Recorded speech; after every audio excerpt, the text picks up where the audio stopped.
नमस्कार दोस्तों, आप सभी का एक बार फिर से हार्दिक स्वागत है आपके अपने इस यूट्यूब चैनल पे। दोस्तों आज एक और बहुत बड़ी वैकेंसी के बारे में हम बात करने वाले हैं। ये वैकेंसी निकाली गई है उत्तर प्रदेश से, जैसे कि आप अपनी स्क्रीन पे देख पा रहे हैं। State programme management unit, national health mission, government of Uttar Pradesh. यहाँ से करीबन 17,000 प्लस कॉन्टेक्चुअल वैकेंसी निकाली गई है। तो आप सभी के मन में एक सवाल जरूर होगा कि क्या मैं इसके लिए अप्लाई कर सकता हूँ या नहीं कर सकता हूँ। तो मैं आपको इस वीडियो में कंप्लीट डिटेल देने वाला हूँ, इसलिए आप मेरे साथ अंत तक बने रहिएगा।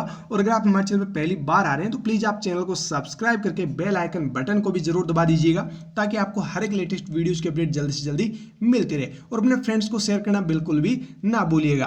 देखिए दोस्तों, यहाँ पर अलग अलग वैकेंसी निकाली गई और कल की डेट में ये नोटिफिकेशन जारी हुआ है, यानी कि आज से इसके फॉर्म वगैरह फिलअप होने स्टार्ट हो चुके हैं। यहाँ पर ANM की पोस्ट निकाली गई है, स्टाफ नर्स की पोस्ट निकाली गई है, लैब टेक्नीशियन की पोस्ट है एंड फार्मासिस्ट की पोस्ट है। तो इस प्रकार से अलग अलग कैडर की यहाँ पे बहुत सारी पोस्ट निकाली गई है। और यहाँ पे अलग अलग प्रोग्राम के तहत अलग अलग सैलरी भी आपको यहाँ पे मिलने वाली है, यानी कि अलग अलग जो प्रोग्राम्स है उनके तहत जहां पर आप सेलेक्ट होंगे वहां पे आपको इस प्रकार से मतलब सैलरी वगैरह दी जाएगी। तो मैं आपको बता देता हूं, यहाँ पर देखिए प्रोग्राम नेम सबसे पहले यहाँ पे दे रखा है आपको प्रोग्राम नेम, देन उसके बाद में है पोस्ट, और उसके बाद में टोटल कितने का वैकेंसी निकाली गई है और कितनी कैटेगरी वाइज डिवाइडेशन जो किया हुआ है वो आपको यहाँ पे दिखाया गया है। और यहाँ पे जो आपको सैलरी मिलने वाली है पर मंथ वो फिक्स रहेगी, जो कि आपको इस प्रकार से मिलने वाली है। देखिए यहाँ पे हम बात करते हैं स्टाफ नर्स की, यह है NUHM। जो प्रोग्राम नेम है वो क्या है, NUHM। इस प्रोग्राम के तहत अगर आप स्टाफ नर्स में सेलेक्ट होते हैं, यानी कि 684 में आप सेलेक्ट होते हैं, तो आपको यहाँ पे सैलरी मिलेगी 19,101 रुपए, और ये आपको पर मंथ फिक्स मिलने वाली है। कैटेगरी वाइज आप डिवाइडेशन यहाँ पे देख लीजिएगा। यहाँ पे स्टाफ नर्स की करीबन 7,900 प्लस वैकेंसीज है।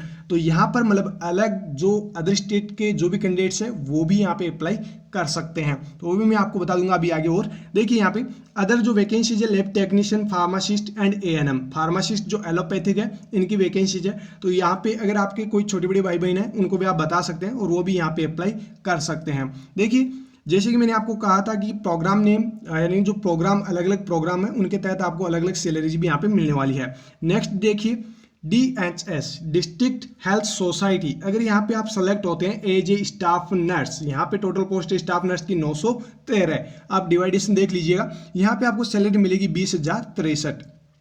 यानी अगर आप DHS में सेलेक्ट होते हैं तो यहाँ पे आपको सैलरी कुछ बढ़ के मिलने वाली है। लेकिन यहाँ पर यानी जो DHS है, डिस्ट्रिक्ट हेल्थ सोसाइटी है, वहाँ पे अगर आप staff nurse HDU, high dependency जो केयर यूनिट होती है, वहाँ पे अगर आप पोस्टेड होते हैं, अगर इन 300 क्षेत्र के अंदर आप सेलेक्ट होते हैं तो आपकी सैलरी और बढ़ जाएगी। यानी आपको जो सैलरी मिलेगी वो मिलेगी 30,000 रुपये। जो बेस्ड होनोरियम है यानी 20,063 है वो तो आपको मिलेगा ही मिलेगा, साथ ही साथ जो रेस्ट HDU अलाउंस है वो भी आप लोगों को यहाँ पे दिया जाएगा। अगर आप सेलेक्ट होते हैं DHS प्रोग्राम में और स्टाफ नर्स HDU के तहत अगर आप सेलेक्ट होते हैं तो आपकी सैलरी यहाँ पे रहेगी 30,000 रुपये। यहाँ पर आप देख सकते हैं मतलब अलग अलग जो भी वैकेंसीज निकाली गई है उनकी अलग अलग यहाँ पे सैलरी रहने वाली है। लेकिन जो भी अलग अलग प्रोग्राम है उसके तहत अलग अलग सैलरी मिलेगी। जैसे फिर से आप देख सकते हैं स्टाफ नर्स की DHS में अगर आप स्टाफ नर्स की पोस्ट पे अगर आप सेलेक्ट होते हैं और वो आप ट्रोमा सेंटर में सेलेक्ट होते हैं, यहाँ पे ट्रोमा सेंटर के लिए 431 पोस्ट निकाली गई। अगर आप यहाँ पे सेलेक्ट होते हैं तो आपको सैलरी मिलेगी 18,190 रुपये। तो यानी अलग अलग जगह की अलग अलग आपको वैकेंसीज मतलब जो सैलरीज है वो आपको दी जाएगी, और अलग अलग यहाँ पे वैकेंसीज भी डिवाइडेशन किया हुआ है। देखिए अदर जो वैकेंसीज है, अब देखिए यहाँ पे DHS में एक स्टाफ नर्स की और यहाँ पे दिखाई गई है। टोटल यहाँ पे 226 पोस्ट है। इसकी जो सैलरी रहेगी वो 20,063 रुपये रहेगी, और जो ट्रॉमा सेंटर है इनकी कम रहेगी यानी कि 18,190 रुपये यहाँ पे रहेगी।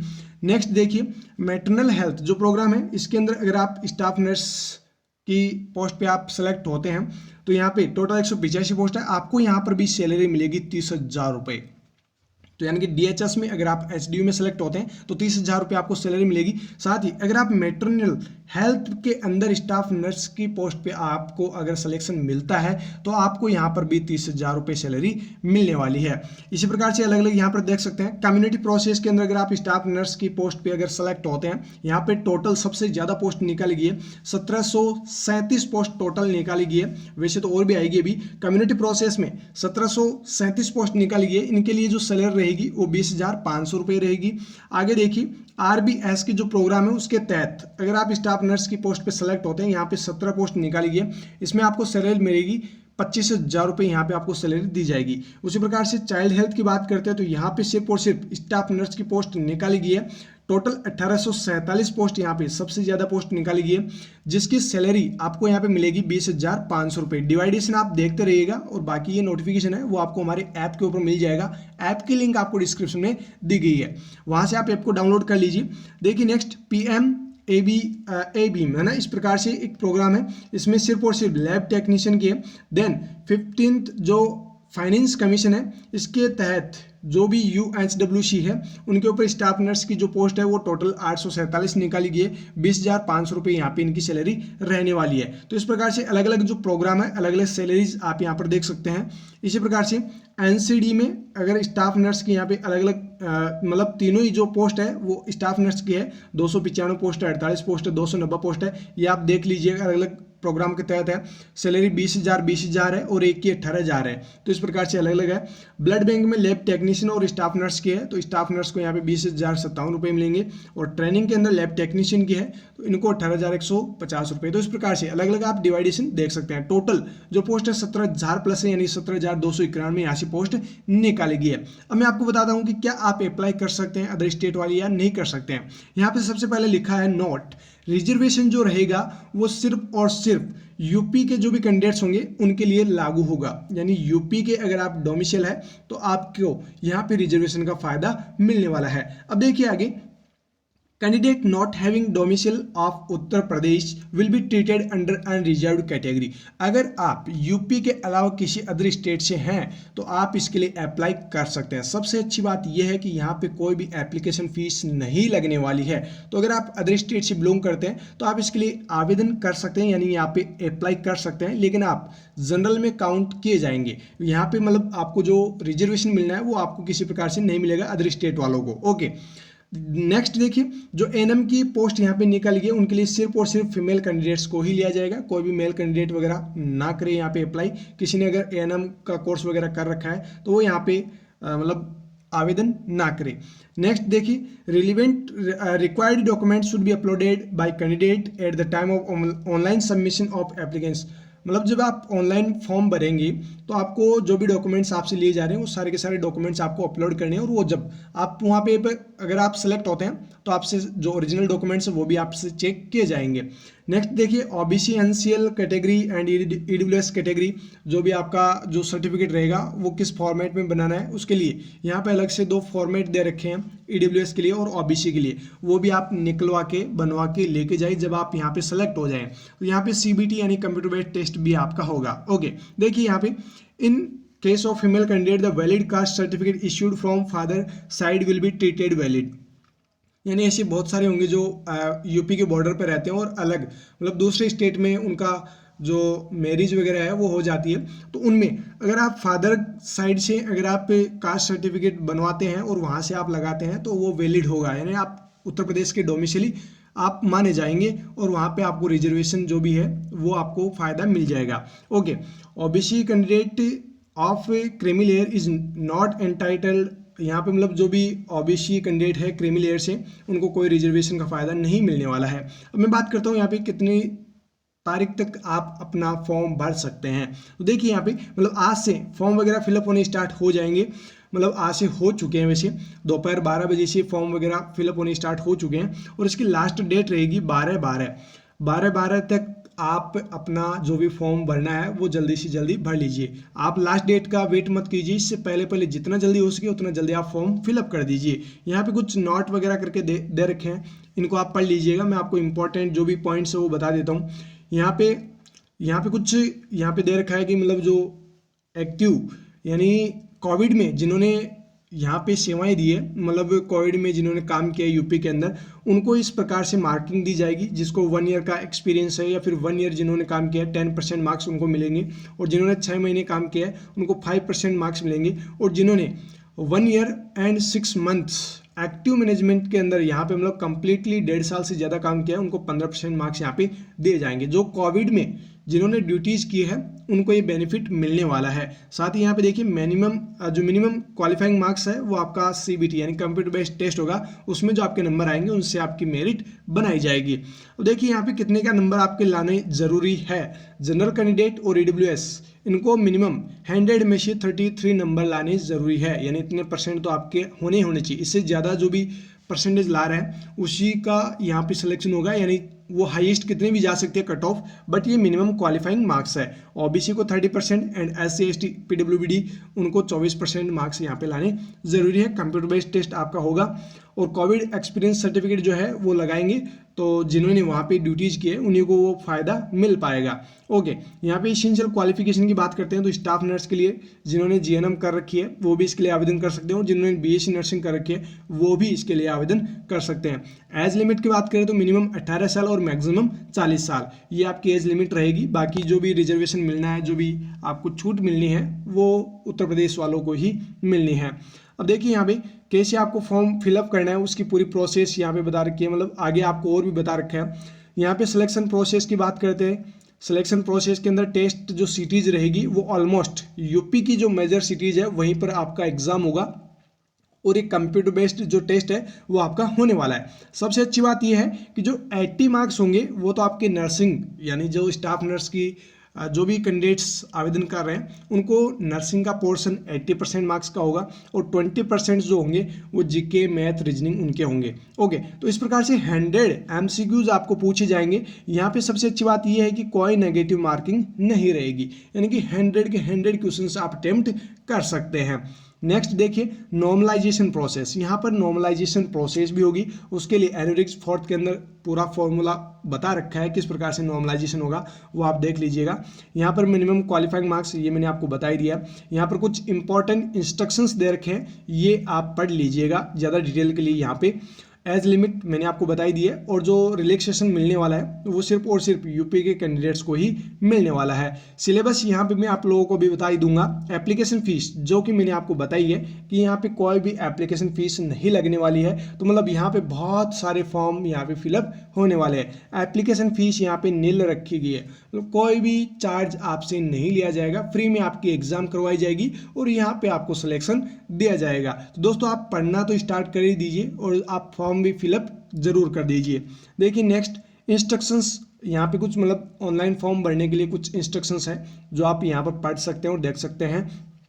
नेक्स्ट है रिगार्डिंग जो आप डॉक्यूमेंट्स अपलोड करेंगे, तो कौन कौन से डॉक्यूमेंट्स आपको अपलोड करने होंगे। एक तो आपको अपना फोटो, सिग्नेचर, ये आपको यहाँ पर अपलोड करना होगा। 10th की मार्कशीट एंड जो भी आपकी डिग्री डिप्लोमाज है उनकी मार्कशीट, जो भी रिलेटेड जो भी डॉक्यूमेंट्स है वो आपके अपलोड होंगे, और रजिस्ट्रेशन जो होगा वो भी आपका यहाँ पर अपलोड होगा। लेकिन यहाँ पे एक चीज़ और है, जब आप फॉर्म फिल करें तो मतलब आप जब यहाँ पे सिलेक्ट हो जाएंगे तो यहाँ पे आपको रजिस्ट्रेशन जो है वो यूपी का करवाना पड़ेगा। जब आप यहाँ पे सेलेक्ट हो जाएंगे तो यूपी का रजिस्ट्रेशन यहाँ पे मस्ट होगा। साथ ही वैलिड कैटेगरी सर्टिफिकेट जो भी यूपी से हैं वो यहाँ पर कर ही देंगे, जो भी कैटेगरी सर्टिफिकेट है, बाकी सभी अनरिजर्व्ड कैटेगरी के अंदर आएंगे।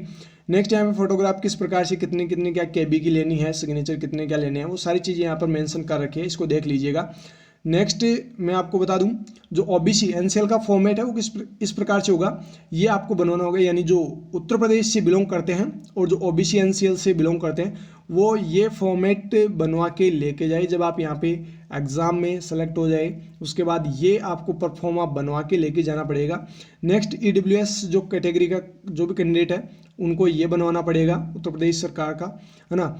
नेक्स्ट यहाँ पे जो कैटेगरी मतलब जो प्रोग्राम वाइज जो पोजीशन है वो किस किस डिस्ट्रिक्ट में कितने कितने क्या वैकेंट पोस्ट है उनके रिगार्डिंग यहाँ पे दे रखा है। इनमें से आप कोई भी एक जो भी आपके नज़दीक नियर बाई जो भी हो वो आप सेलेक्ट कर लीजिएगा। जब आप सेलेक्ट होते हैं उसके बाद में आपसे चॉइस वगैरह भरवाई जाएगी। फिलहाल तो ये बताया गया है कि इतनी इतनी वैकेंट पोस्ट है यहाँ पे, तो इनके लिए आप अप्लाई कर सकते हैं। इसको डिटेल में ज़्यादा देख लीजिएगा, ये आपको PDF मिल जाएगी हमारे ऐप के ऊपर। नेक्स्ट हम बात कर लेते हैं सिलेबस के बारे में।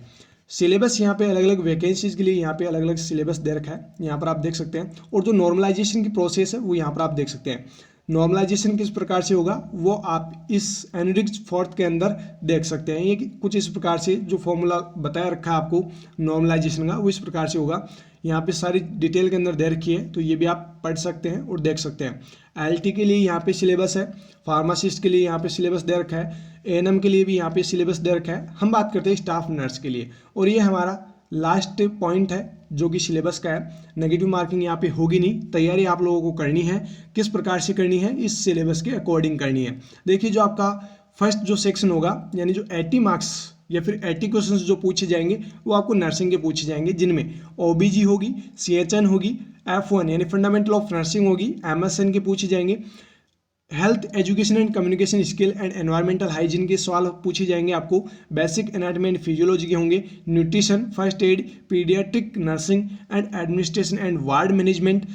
ये कुछ इस प्रकार से, यानी ये इतने जो क्वेश्चंस होंगे, जो 80 क्वेश्चंस आपके बनाए जाएंगे वो इसी सिलेबस से बनाए जाएंगे। तो 80 क्वेश्चंस तो आपको इस सिलेबस से तैयार करने, 80% जो भी मार्क्स होंगे वो इस प्रकार से मिलेंगे आपको, इसी सिलेबस से आपको मिलने वाले हैं। जो 20% मार्क्स है वो आपके होंगे general aptitude, reasoning, general awareness and basic computer knowledge. तो ये आपको 80 + 20, ये कुछ इस प्रकार से, मतलब 100 जो क्वेश्चंस पूछे जाएंगे वो कुछ इस सिलेबस से आपको पूछे जाएंगे। तो इस प्रकार से आपको तैयारी करनी है। फॉर्म आपको फिलअप कर ही देना है, क्योंकि फॉर्म फीस आपके लग नहीं रही है, तो सिर्फ आपको फॉर्म भरने का चार्ज जो लगने वाला है वही लगने वाला है। तो आप फॉर्म तो फिलअप कर दीजिए और अपनी तैयारी अभी से स्टार्ट कर दीजिए। CBT कंप्यूटर बेस्ड टेस्ट होगा और ये सिलेबस आप लोगों को एग्जाम में मिलने वाला है। ऐप के ऊपर कुछ कोर्सेज और कुछ आपको प्रीवियस ईयर के पेपर्स मिल जाएंगे, उनको आप अच्छे से रीड कीजिए। आपको जो CHO है उसके भी कुछ मॉडल पेपर्स मिल जाएंगे, वो भी आप रीड कर सकते हैं, अच्छे से पढ़ सकते हैं और अपनी तैयारी अच्छी से अच्छी कर सकते हैं। दोस्तों ये थी एक छोटी सी अपडेट, इस वैकेंसी की कंप्लीट इन्फॉर्मेशन मैंने आप लोगों को बता दी है। सबसे बड़ा जो आपका सवाल था वो यही था, बहुत सारे मैसेजेज आ रहे थे कि सर क्या मैं इसके लिए एलिजिबल हूँ क्या, या फिर मैं इसको अप्लाई कर सकता हूँ क्या। तो बिल्कुल अदर स्टेट वाले अप्लाई जरूर कर सकते हैं यहाँ पे, लेकिन वो अनरिजर्व्ड यानी कि जनरल कैटेगरी में काउंट होंगे। बाकी आप फॉर्म फिलअप जरूर कर सकते हैं। फिर मिलते हैं दोस्तों एक नए वीडियो के साथ, और जो नया वीडियो आने वाला है वो अपना होगा राजस्थान CHO का सिलेबस का, कि क्या क्या सिलेबस पढ़ना है, कैसे पढ़ना है, वो सारी चीज़ें मैं आप लोगों को सिलेबस के साथ ही बताऊंगा। तो वो वीडियो भी आप देखना बिल्कुल भी मत भूलिएगा। फिर मिलते हैं दोस्तों नए वीडियो के साथ, तब तक आप हमारे साथ बने रहिएगा। Thank you so very much.